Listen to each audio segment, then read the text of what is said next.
Okay, I'm back for chapter 2 of Escape from Mr. Lemoncello's Library. This is where the book really starts to get interesting.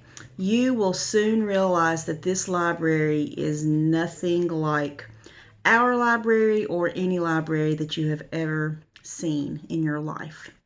There's a few things I want to talk about before I read this chapter. There's a word in here that says audio animatronic goslings. That's a really big word, which basically just means geese robots. So you're going to see what part they play in this library, in this chapter. There's also a couple of nursery rhymes that are mentioned in this chapter. Ba Ba Black Sheep and 15 Men on a Dead Man's Chest. If you aren't familiar with those, Google them and listen to them. There are 3 books that are mentioned in this chapter. Treasure Island, which is a classic shipwreck story. Pirates, very lots of adventure. Walter the Farting Dog. Yes, very funny title, but the story is actually amazing. And The Jungle Book, another classic. Many of you have probably seen the movie. They also talk about call numbers in this chapter, which we discuss during class. We talk about how Melville Dewey gave each topic its own special number, and that number helps us to find what we're looking for. So they give us the number of 599.757 in chapter 2, which is tigers. And if you think about our library, the 599s, they are the wild mammals, so that fits with tigers. They also give us the call number of 364.1092. That falls into the social sciences area. Google that call number and see if you can find exactly what it represents. 364.1092. Okay, let's start chapter 2 of Escaped from Mr. Lemoncello's Library. Remember, Kyle Keeley has just been grounded while playing the scavenger hunt game created by Mr. Lemoncello with his brothers, and he busted out a window and crawled through a flower bed in an attempt to be the first to find the coins. So he also mentioned to us that he had just found out that the library in his hometown was built by Mr. Lemoncello. And so he's very excited to go down and explore this library that was built by this famous game maker. Okay, chapter 2. Halfway across town, Dr. Yanina Zinchenko, the world-famous librarian, was walking briskly through the cavernous building that was only days away from its gala grand opening. That's the library. Alexandriaville's new public library had been under construction for 5 years. All work had been done with the utmost secrecy under the tightest possible security. One crew did the exterior renovations on what had once been the small Ohio city's most magnificent building, the Gold Leaf Bank. Other crews, carpenters, masons, electricians, and plumbers, worked on the interior. So, interesting side note, this story takes place in Ohio, our neighboring state. No single construction crew stayed on their job longer than 6 weeks. No crew knew what any of the other crews had done or would be doing. And when all of those crews were finished, several super secret covert crews, highly paid workers who would deny ever having been near the library, Alexandriaville, or the state of Ohio, stealthily applied the final touches. Very secretive. Dr. Zinchenko had supervised the construction project for her employer, a very eccentric, some would say loony, billionaire. Only she knew all the marvels and wonders the incredible new library would hold and hide within its walls. Dr. Zinchenko was a tall woman with blazing red hair. She wore an expensive, custom-tailored business suit, jazzy high-heeled shoes, a Bluetooth earpiece, and glasses with thick red frames. Heels clicking on the marble floor, fingers tapping on the glass of her very advanced tablet computer, Dr. Zinchenko strode past the control center's red door, under an arch, and into the breathtakingly large circular reading room beneath the library's 3-story-tall rotunda. The bank building, which provided the shell for the new library, had been built in 1931.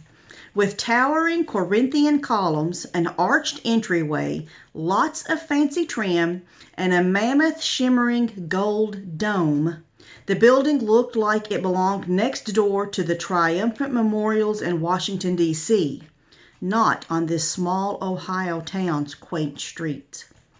Dr. Zinchenko paused to stare up at the library's most stunning visual effect, the Wonder Dome. 10 wedge-shaped high-definition video screens, as brilliant as those in Times Square, lined the underbelly of the dome like so many orange slices. Each screen could operate independently or as a part of a spectacular whole. The Wonder Dome could become the constellations of the night sky, a flight through the clouds that made the viewers below sense that the whole building had somehow lifted off the ground. Or, in Dewey Decimal mode, 10 sections depicting vibrant and constantly changing images associated with each category in the library cataloging system. I have found the final numbers for the 4th sector of the Wonder Dome in Dewey mode, Dr. Zinchenko said into her Bluetooth earpiece. 364.1092. She carefully over-enunciated each word to make certain the video artist knew what specific numbers would occasionally drift across the 4th wedge amid the swirling social scientist montage featuring a floating judge's gavel, a tumbling teacher's apple, and a gentle snowfall of holiday icons. The numbers, however, should not appear until 11 a.m. Sunday. Is that clear? Yes, Dr. Zinchenko, replied the tinny voice in her ear. Next, Dr. Zinchenko studied the holographic statues projected into black, crepe-lined recesses cut into the massive stone piers that supported the arched windows from which the Wonder Dome rose. Why are Shakespeare and Charles Dickens still here? They are not on the list for opening night. So this library has holographic statues, meaning they're not real, they're just projected, from famous people who apparently can talk to you. Sorry, replied the library's director of holographic imagery, who was also on the conference call. I'll fix it. Thank you. Exiting the rotunda, the librarian entered the children's room. It was dim, with only a few work lights glowing, but Dr. Zinchenko had memorized the layout of the miniature tables and was able to march without bumping her shins to the story corner for a final check on her recently... There's my dog. Sorry about Sam, I am. Of her recently installed geese. The flock of 6 audio animatronic goslings, fluffy robots with ping-pongish eyes, created for the new library by Imagineers who used to work at Disney World, stood perched atop an angled bookcase in the corner. Mother Goose, in her bonnet and granny glasses, was frozen in the center. This is Librarian 1, said Dr. Zinchenko, loud enough for the microphones hidden in the ceiling to pick up her voice. Initiate storytime sequence. The geese sprang to mechanical life. Nursery rhyme. The geese honked out Baa Baa Black Sheep in 6-part harmony. Treasure Island. The birds yo-yo-hoed their way through 15 men on a dead man's chest. Dr. Zinchenko clapped her hands. The rollicking geese stopped singing and swaying. One more, she said. Squinting, she saw a book sitting on a nearby table. Walter the Farting Dog. The 6 geese spun around and farted, their tail feathers flipping up in sync with the noisy blasts. Excellent. End story time. The geese slumped back into their sleep mode.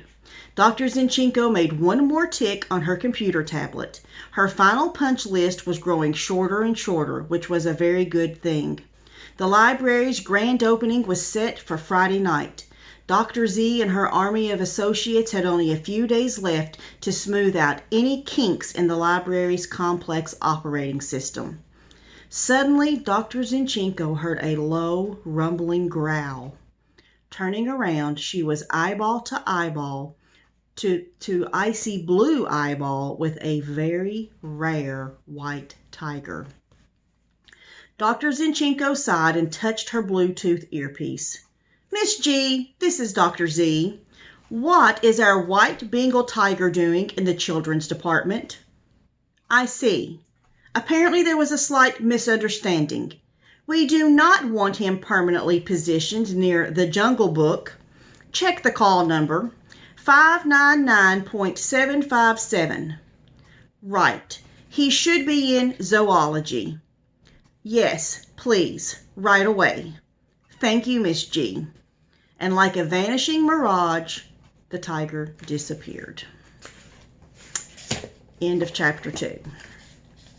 So, before we come back with chapter 3, find somebody in your house tonight, summarize the first 2 chapters that I have been reading to you, tell somebody else what's happened, and maybe come up with some questions on your own about what things mean or what the library looks like or what it can do.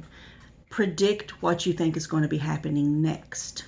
If there were any words that you didn't know the meanings of, feel free to have your parents send me a message, or you send me a message through Facebook or email, and I will see if I can help you with some of the harder vocabulary in here.